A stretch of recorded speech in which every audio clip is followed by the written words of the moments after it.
Hey love bugs, welcome back to another Tarot Lover Reviews. Today we are taking a look at the Universal Fantasy Tarot created by Paolo Martinello. Sorry.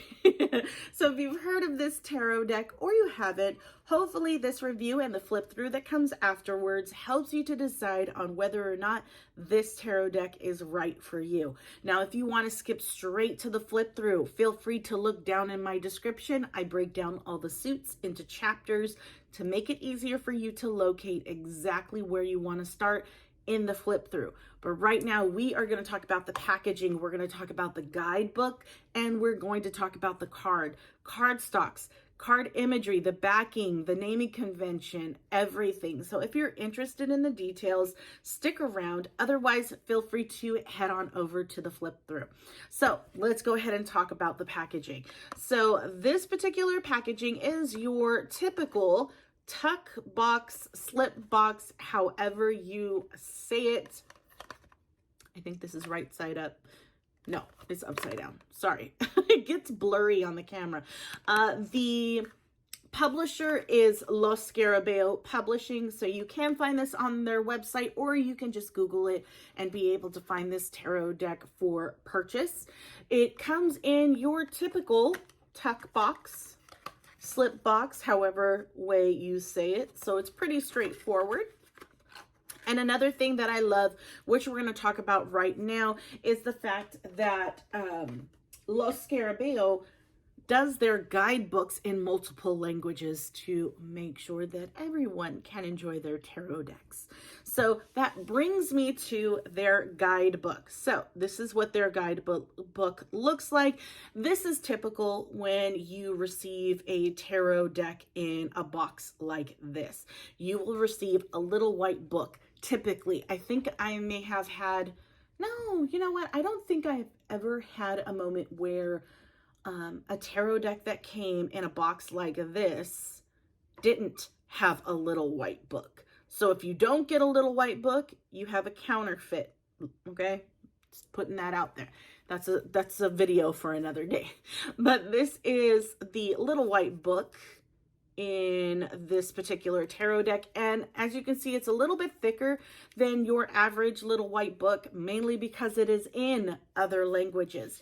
So the languages that you get for this particular booklet is English, Italian, Spanish, French, and Dutch. Okay, and it does come with a fairly large tarot spread that you can utilize, and then the pages continuing after that explain what that that tarot spread is.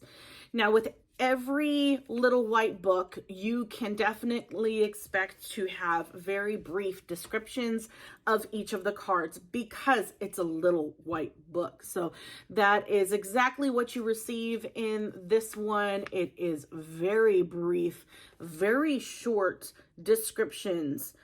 You don't get keywords. It's actually a description. I know in some other little white books, it's literally just keywords. This, you at least get a sentence or two for each of the cards, which is fantastic. It does help a little bit more to really understanding each of the cards.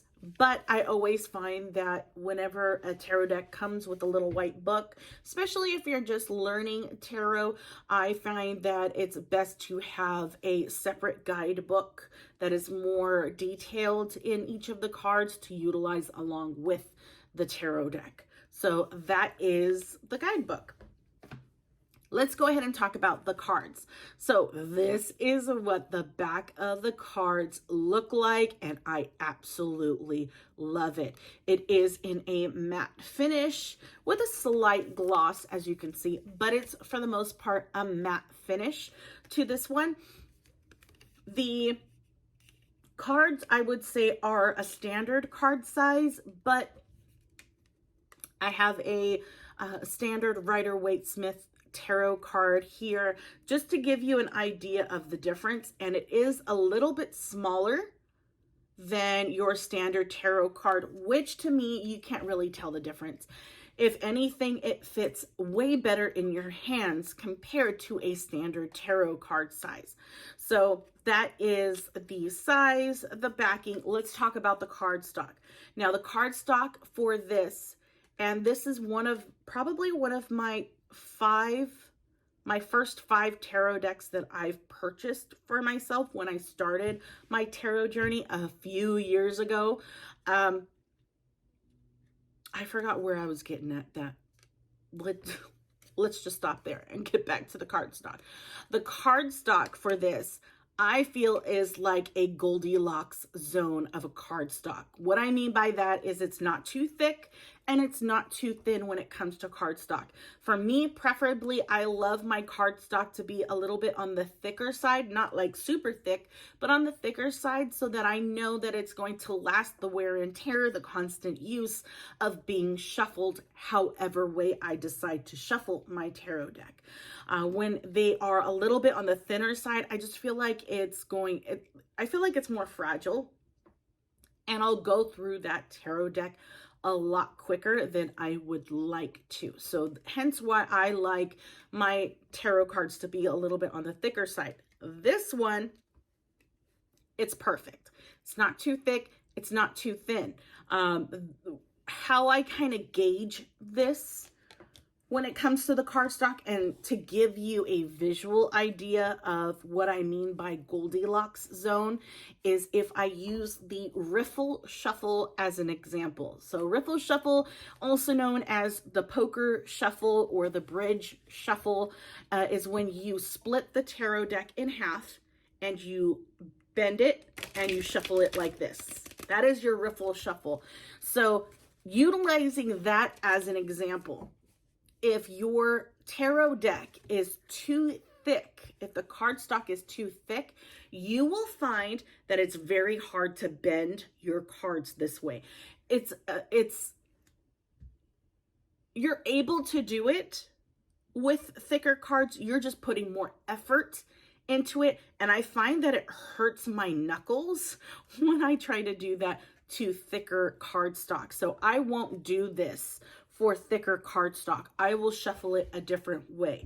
But just for demonstration purposes and explaining the cardstock for this particular tarot deck, that's why I wanted to show you, is if you're able to bend it easily and shuffle it that way, then you have a good cardstock where there's a little bit of resistance, but not a whole lot. Now, if there's no resistance and you're just able to bend the cards all willy-nilly, then that basically means that the cardstock is thinner. And I mean, that's up to you. It just means that it's thinner. Now, with that shuffle, it does not mean you have to shuffle that way. There is no wrong or right reason or way to shuffle your tarot deck. If you feel more comfortable doing it this way, then by all means do it that way. You know what I mean? If you feel more comfortable putting your cards on the table and swishing them around and then putting them back together, that totally works as well. There is no wrong or right way to shuffle your tarot decks. Like I said, I change the way that I shuffle depending on the tarot deck that I use, because some tarot decks are a little bit on the thicker side. Some tarot decks are a little bit on the thinner side. So I'm able to shuffle it however way I feel comfortable in shuffling. So yeah, that is the cardstock. Let's go ahead and talk about the imagery and the naming convention. So when it comes to the imagery and naming convention, I was trying to look for the card that I totally just shuffled into this deck. Anyways, it's all right.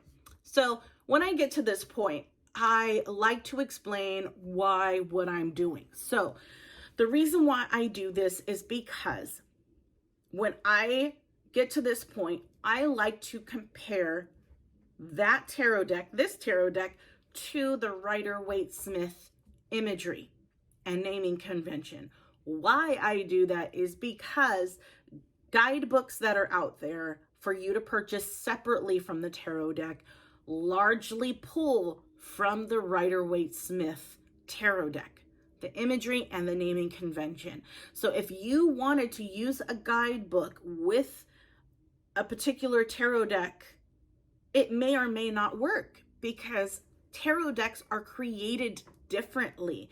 It all depends on what direction the creator of that tarot deck wants to go. They don't have to go with the same naming convention or imagery as the Rider-Waite-Smith. So that's why I like to go over these things to make sure that you understand and know what you're getting before you actually purchase it. So that's why I do that. So let's go ahead and talk about the naming convention. So the naming convention compared to the Rider-Waite-Smith tarot deck is exactly the same, with the exception of one card, which I cannot find because I totally shuffled it in, and that's in the Major Arcana. That is the Wheel of Fortune. So the Wheel of Fortune in this tarot deck is called the Wheel. That's pretty much the only difference within the Major Arcana. The Minor Arcana are exactly the same as the Rider-Waite-Smith. They have Pentacles, Cups, Wands, and Swords in this one, along with the court cards being the same as well. King, Queen, Knight, and Page. So that's helpful. So not too much of a difference there. Let's talk about the imagery. The imagery compared to the Rider-Waite-Smith, there's no similarities. Definitely no similarities, which is totally fine. I feel like when people go a different direction than the traditional, it gives you a way of seeing, viewing a particular card differently. You know, another way to absorb that card in another light, if that makes sense. Sometimes it works, sometimes it doesn't, but with this particular deck, definitely does not follow the Rider-Waite-Smith imagery. The artwork is absolutely gorgeous. You may feel a little overwhelmed with the detail within the cards because I feel like it can be a lot to take in for a card. There are a lot of lines going on, a lot of your eyes go to a lot of places if you're not paying attention. So there's a lot of information to take in on each of the cards. Some people may not like that, but it's beautiful. I love the details. I love just following the lines to see where it takes me to what it's like following a trail that's going to take you to something you haven't seen before, if that makes sense. It's a fantasy. It's that fairy tale vibe. It's very strong on the fantasy side of things. Dragons, creatures I've never seen before. It is so different and so interesting. I don't know. It's absolutely beautiful to look at. The colors are different, but the colors work well together to where they don't bleed into each other and make things kind of disappear or dull out, if that makes sense. Yeah, it's very beautiful, but I feel like this is an acquired taste when it comes to artwork. So definitely take a look at the flip through to see if this is something that you would be interested in. Just looking at the pictures on the box alone is kind of what caught my eye, and hence why I purchased it. The readings that I've given with it have been fantastic. I have no problem with it. But yeah, hopefully this review has helped you in some way, and if it has, leave a like and take a look at my channel, see if there's anything there that you might want to take a look at that I've reviewed.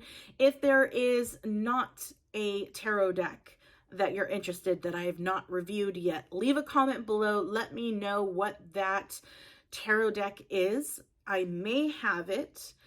If I don't have it, I'll just add it to my list because I'm in tarot jail right now. I put myself in tarot jail because I just have too many and I need to slow down. Anyways, without further ado, here is the flip through. Enjoy, and I'll talk to you guys later.